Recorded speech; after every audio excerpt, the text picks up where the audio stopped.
Mark Carney meets with Xi Jinping a few weeks ago, signaling a strengthening of the relationship between Canada and China, basically going from being a booty call to a bottom bitch. Sorry, Ms. Cooper. Yeah. So Sam, what does this mean for us now, our relationship with the United States, but also just the Canadian economy in general, like just the status of Canada as a nation? Yeah, so I mean, I've seen some commentators that I respect a lot saying, okay, one of them should be Michael Kovrig, who was on the Ottawa media circuit this weekend saying, paraphrasing him, it makes absolutely no sense for Ottawa to choose China as the geopolitical, geostrategic, economic partner to replace, whatever feud is going on with Washington over decades of trade, and Washington wanting to reset its trade relationships worldwide. Mark Carney and the Liberal Party have decided that Beijing will replace any lowering in trade with, between Canada and the United States. It doesn't make any sense. As Kovrig said, it shouldn't have to be said. China is an unreliable geostrategic partner. They will promise and they will not deliver. Furthermore, the more you promise to them and commit to them, that gives them greater leverage to gut your sovereignty more and more. Now I'm going into my own explanation. And again, starting with Jean Chrétien in the 1990s, going all in on trade with China, it's resulted in a massive trade imbalance in the favor of China. It hasn't helped us at all. As Dr. Burton, Charles Burton, said to me in a recent podcast, about how Beijing had successfully targeted Pierre Trudeau, decades ago on many big issues. Beijing simply, the more you trade with them, the more they will take your sovereignty, right? And that's the point here. So by Carney doubling down on Jean Chrétien, Paul Martin, Justin Trudeau, Pierre Trudeau, and going all in, what's going to be given up? One very clear and immediate possibility is our Foreign Agent Transparency Registry, which was voted in by our parliament over a year ago due to my work of exposing China's election interference, along with the Globe and Mail, piggybacking on my work. That was voted in unanimously, and over a year later, it hasn't been implemented. And Charles Burton says it may not get implemented by Mark Carney if he's sealing a deeper trade relationship with Beijing. There will be things that Beijing won't countenance in that deal, and that agent registry could be one. So why does it matter? Okay, well, if Mark Carney gets his cheating majority outside of an election, he'll be in power until 2029. And who's going to tell him, okay, you have to put in that foreign agent registry that you promised, that your successor's government, Justin Trudeau's government, having their arms twisted, voted that into place. There'll be no one to hold them to account on votes. They'll have a majority. They can get anything through. So maybe, in the next few years, while China plans potentially to turn the screws on Taiwan, there will be no agent registry in place with Mark Carney's, undemocratic majority government in place. That's what's at stake. And, as I said at the start of the conversation, I saw this past election as the ninth inning for the good guys, the Toronto Blue Jays, to save Canada. And, I think it pretty much we've lost. If I really think deeply, we're in a position of our country. Some call it managed decline. I call it, state capture. I call it Canada being overrun by Chinese interference. But if Mark Carney has a majority, if a few more cross the floor and they've got a majority until 2029, to me, it's very, very hard to see Canada coming back from that. Well, and you consider everything that's happening here as it relates to China. And, we don't have to go into the super deep, fucking frightening stories that you've published at the Bureau. We can just go to what's mainstream knowledge: election interference, Chinese police stations across our country, Chinese organized crime operating openly, running money laundering operations and fentanyl labs and methamphetamine labs, using Indian banned territory to build manufacturing facilities, distributing if not to the United States, to everywhere else. Like, we can just use what's known in the mainstream. And now you have to question why, knowing all of this, would Mark Carney and the Liberals choose to deepen the relationship with China? You would expect that it would be the opposite. You'd expect. There's no other way to see it, and I think it would have to go to, as I've said to you and others, and I've probably written it in op-eds. This goes back to why, I suggested people like Dominic Barton or, various people, a lot of them in Quebec and Montreal, were probably pretty influential to Carney's government extending $1 billion loan to BC Premier David Eby's government to do a crazy deal with a Chinese, civil military fusion shipbuilder for BC ferries. And people can go back to that episode and, hear again how that raises, the concern that those ferries may slip off into China's plans to invade Taiwan, right? Again, circling it back to that is the pull. That's the dominant force around all of these questions. And so, I mean, why does Carney get back into a strategic partnership with Beijing? Again, I believe it's to benefit, certain industrialists that will be very influential to him being prime minister. Yeah, and I think there's also the issue of I may be wrong on the figure, but I believe it's $250 million loan that China issued to Brookfield. Right? Like, this is the danger when you have somebody who has 16 pages of conflicts running your country. That's right. I testified on that. It was a $125 million emergency loan to Brookfield on their Shanghai high-end luxury development project, and how that bridge loan from the Bank of China before Carney runs for prime minister is lurking there, in his business background. What you have is a situation where, you have this guy who was running this huge asset manager, this huge fund, Brookfield, doing business in Beijing. Like, this is why this is all so dangerous, guys.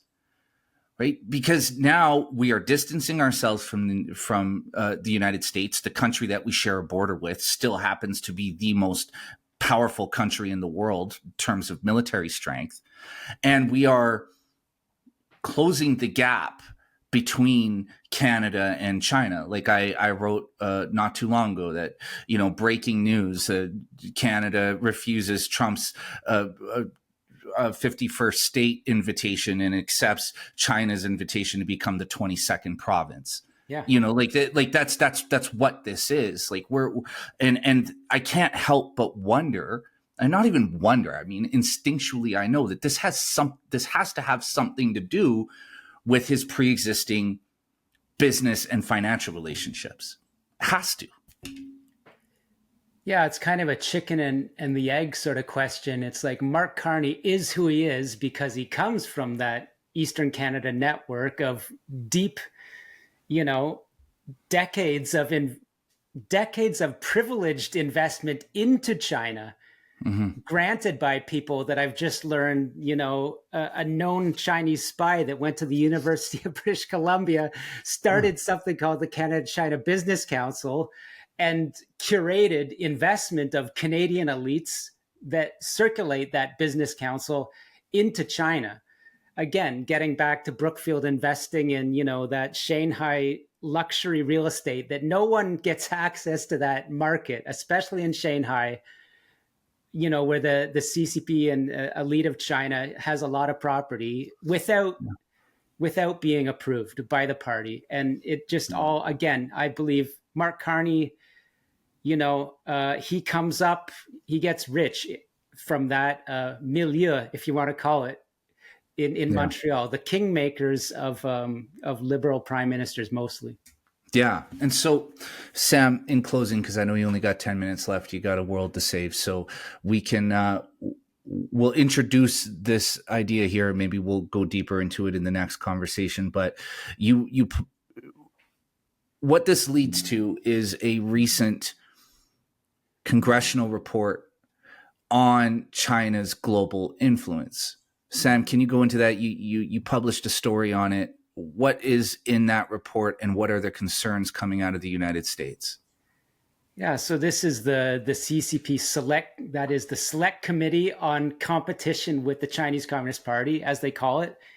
A powerful bipartisan part of the US government that has done everything from proving that the Chinese Communist Party and its senior officials are directly involved in the fentanyl trade, and that Beijing subsidizes, fentanyl precursor sales. They're the committee that discovered that. And so, being bipartisan, they put out a minority report from, their senior Democratic official, on that committee, which is important to say that it's across the board in US politics that sees China as the enemy, and it's not across the board in Canada. Clearly, the Liberals do not see China as the enemy. Clearly, conservative leaders that have the gumption or the temerity to point to China's, nefarious activities have a limited lifespan as being leaders of the Conservative Party. To step back on the frame of this whole episode, but yeah, this committee report says President Donald Trump isn't taking Beijing's deep interference worldwide through technology as seriously enough. And you and I have talked a lot. President Trump has seemed to be the tough guy on China. But here we have members of the Democratic Party through this powerful committee saying, essentially, by not taking definitive action against TikTok, for example, this would be an example of President Trump leaving the door open to China using a major social media app to run its psychological operations worldwide and into America. It points to China's surveillance state, which we know, has the population of Uyghurs in Xinjiang under its thumb, has everyone in China under its thumb, to the point where almost anything you do in China is straight out of 1984 by George Orwell. Wherever you walk, there's a camera on you. It's got your facial recognition. And if you do anything that the party doesn't like, and I literally mean anything, if you cross the street the wrong way, or if you toss a cigarette, I'm not exaggerating, they could take your social credit score down. And of course, it gets a lot worse than that. Or a lot more serious. If you're someone that's protesting against the party, you can imagine your score going down like that. So that's how they control their population. But through all their technology, they are now rolling out those technologies in our countries, right? So when we talk about Hikvision, surveillance, technology that Canada's government has tried to act against, one of their small actions against Beijing, or Huawei, blah, blah, blah, across the board. This committee report is saying they're ramping up their repression against people of the free world using the exact same technology that they're using within China.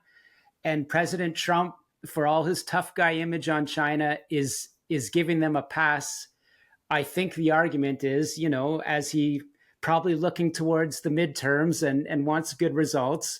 Of course, he wants the financial markets and, trade with China, which cannot be ignored anymore. They've got their hooks so deeply into supply chains worldwide that, Trump has to deal with them. And that's the point of that committee report.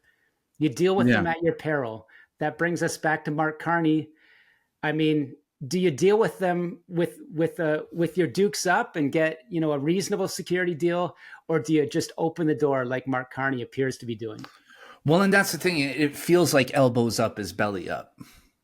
That's the way it feels to me. Or in more crude terms, sorry, Miss Cooper, face down, ass up is how I've been referring to it lately, because that's where it feels like this is going.